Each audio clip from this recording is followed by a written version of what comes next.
ain't about me, child. This about you. Crazy life and death for us. What you finna do? What are you? What the world won't let me be.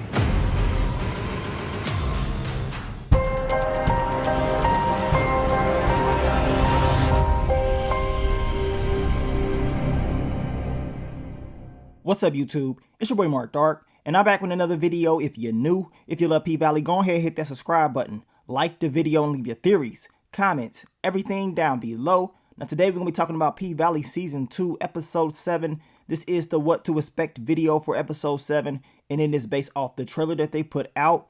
Now the title of the episode is called Jackson, and the description of the episode reads, Uncle Clifford wrestles with her future while opening a door to the past. Meanwhile, Mercedes struggles with the complexities of motherhood. So those are the key elements of this next upcoming episode. You guys let me know exactly how you feel about it. What do you believe is going to happen in episode 7? And as I told you guys, we will be going on a break. So we will not be seeing P-Valley episode 7 until July 24th. But I will be dropping videos for you guys, keeping you updated. We're going to continue to go over these fan theories and just stay in tune. So that way we're ready for episode 7. But man, we're still recovering from episode 6. It was crazy. I know a lot of people had some feelings about that episode, and your boy Big Tiki did not make it. Now in episode 6, man, we saw a lot of symbolism. One of the main things that people was talking about was Big Tik's sweater, which is called the Suicide King sweater, which we know is the King of Hearts. Now it states that the Suicide King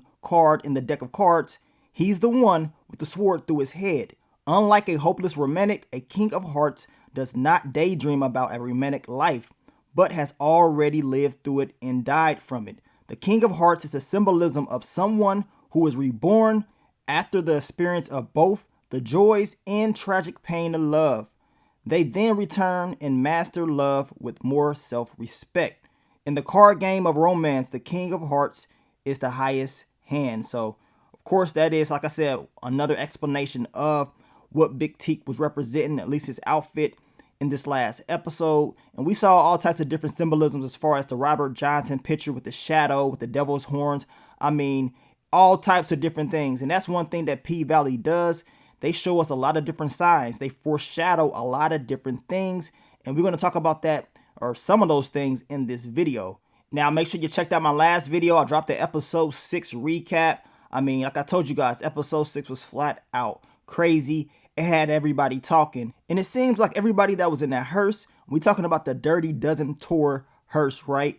Wody, Big Teak, Rome, Keyshawn, and Little Murder. And it seems like most of the people that was in that hearse, they're connected to death somehow, right? They was playing the game, the killer. We know what happened to Rome. We know what happened to Big Teak, right? We know Wody took out Rome. We know Little Murder was right there when Big Teak took himself out. Now, what's going to happen with your girl Keyshawn? Because it seems like she's probably the last one left that hasn't actually, experienced murder yet. And eventually, in my opinion, it's coming. Just when y'all thought episode 6 was crazy and death was over, I don't think so. And I still feel it in the air. I believe they've been foreshadowing this since the beginning. And I got a feeling we ain't done yet, y'all. We still got 4 more episodes left. And I'm pretty sure it's going to be more bodies that's going to get dropped off. So try to pay attention to all the little foreshadows that they be trying to give us, the little clues, the symbols, because at the end of the day, those things come back up. And, they've been trying to just show us it from the beginning.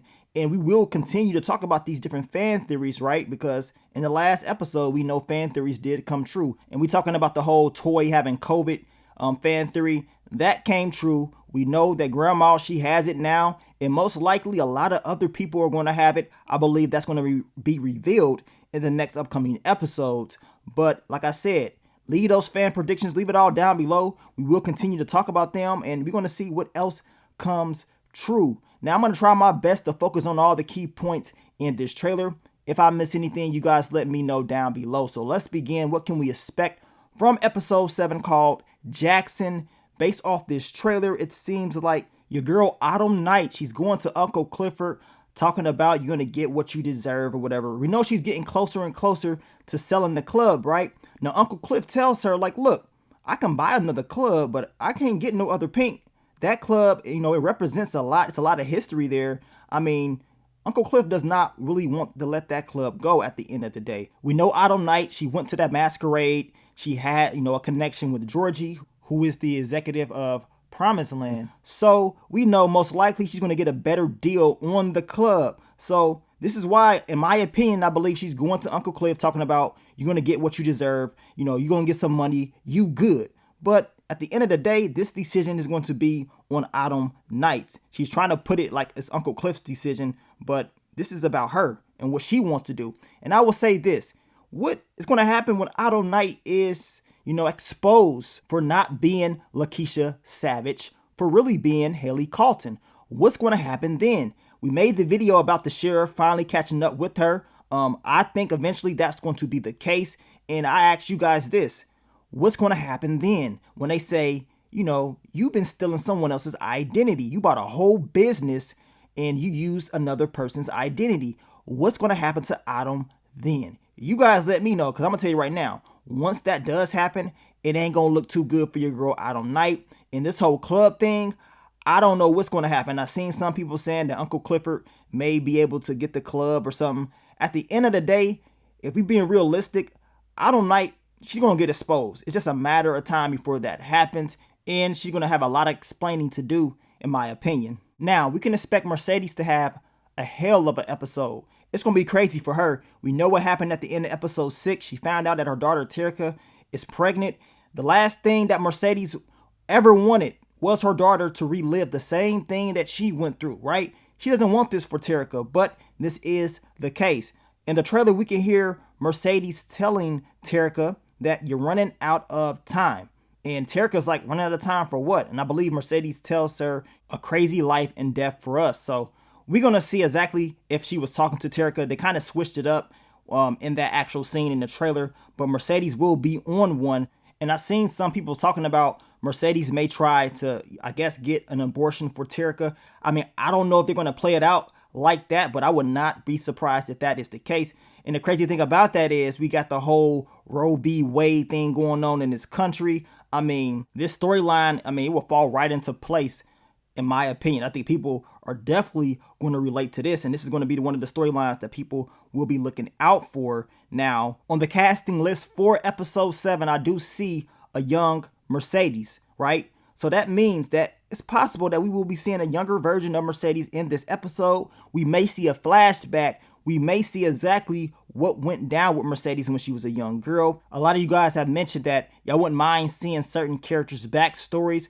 I don't know if they're going to go like full detail with Mercedes' backstory, but that casting list definitely says a young Mercedes. And remember, that information is from IMDb. Sometimes they put up wrong information. So this is why I said we may see young Mercedes in the next episode, because sometimes they be putting people in episodes on that list and they don't even pop up. So I'm just letting y'all know just in case that does not happen. Now, we can see Mercedes pulling up to somewhere. Maybe she's pulling up to her mom's church, the place where her dance studio was supposed to be. And I'm wondering if she's going to talk to her mother about help.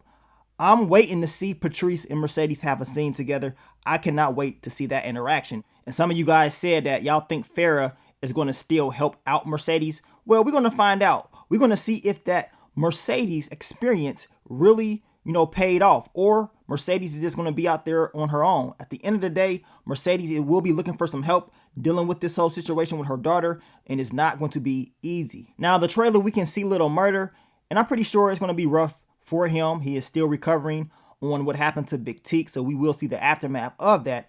We can also hear Little Murder ask Uncle Cliff, "What are you?" And we can hear Uncle Cliff tell him, "Look, I'm Uncle Clifford. What are you?" Of course, we can see the postcards that Little Murder was sending Uncle Clifford. And we hear your boy Little Murder tell Uncle Clifford, "I'm what the world won't let me be." So we know this is still an issue for Little Murder, right? This is what we was talking about last season. We know deep down inside, Little Murder wants to be with Uncle Clifford. In the description, it states that Uncle Clifford will be opening up the door to the past. So we know the past is Little Murder, right? So how is this all going to play out? At the end of the day, it will be issues for Little Murder from the looks of it. And eventually, he's going to have to figure out a way to deal with it. But we know it's not going to be easy for him. Now, dealing with the aftermath of what happened to Big Teak, Uncle Clifford will be there for Little Murder. It's not going to be easy. At the same time, in the trailer, we can see something going on. We can see a look of concern on Uncle Clifford and Little Murder's face.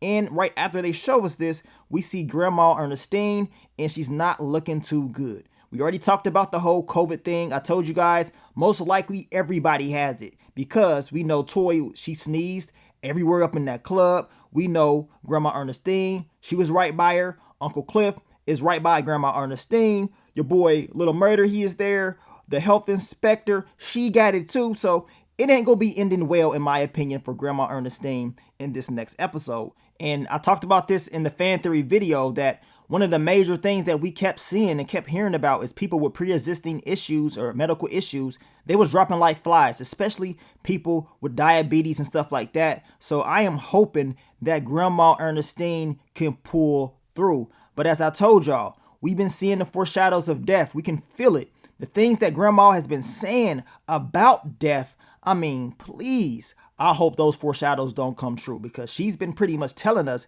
that her time is coming. I believe one of you guys even talked about when Little Murder came to the door, she said daddy or something like that. And we know her dad he's dead from what we know, right? I'm thinking. So I hope these foreshadows is not true when it comes to Grandma Ernestine. You guys let me know. Now, you guys make sure you follow Katori Hall on Twitter and Instagram. Now, I know on her Twitter, she does a great job at addressing certain, explanations of storylines. I know a lot of people had some questions about Keyshawn and what she did. And Katori Hall, she pretty much was telling us the reason why Keyshawn did what she did with going back or whatever, the location of the phone. We know Derek is tracking her, right? So this is why she decided just to stay there. And I know some people stated that Keyshawn could have used someone else's phone or asked someone else for help. Follow Katori Hall on Twitter. She explains all this very well, in my opinion. That way you can get better answers on, what's going on in the writer's room on why they did certain things that I can't explain. So make sure you do follow her. This is her creation. This show, of course, we know it's inspired by the play that she put out. So this is what we're seeing, right? But as far as what we can expect from Keyshawn in the next episode, y'all see her. Look at her. It ain't looking too good. I mean, look at her body language. Does she look happy? Keyshawn is plotting and planning on a way to get up out of there. She has that strap. A lot of the fans have stated that they hope none of the kids get a hold of that gun. I hope and pray that does not happen. If anybody needs to get dropped off, it needs to be Derek. He has to get dropped off. I got a funny feeling they're going to save Derek to the very end, right? And we're going to get the conclusion of this whole storyline. But I'm hoping Keyshawn can make it out alive. And I'm hoping those kids can make it out alive as well. As I told you guys at the very beginning of the video, I mean, everybody that was in that hearse, they've been playing this whole death game or whatever, the killer. And it seems like death is around the corner from everybody, right? And we seen Little Murder and Big Teak. We seen what Wody did to Rome. What's going to happen with Keyshawn and her story? She's next. And we definitely going to talk more about that this week. So I want you guys to stay tuned for those videos. But I swear, with all the foreshadows and symbols that we keep seeing in these episodes, the pictures, I'm looking at everything now. I'm looking at the picture that's behind Keyshawn. What's that? Is that a devil's horn? I don't know what it is. I know it's something. I know eventually it's going to come back up. That's what I do know. But you guys let me know, man. What do y'all think about episode 7? Leave your theories, predictions. Leave it all down below. Like I told you guys, leave those fan predictions down below. We're going to continue to go over them. I mean, because we got a while before episode 7 airs. So we will continue to talk about P-Valley. But I want to thank you guys for all the love, all the support, and I will catch y'all on the next one. But let me get up on out of here, man. It's your boy Mark Dark. I'm out. Peace.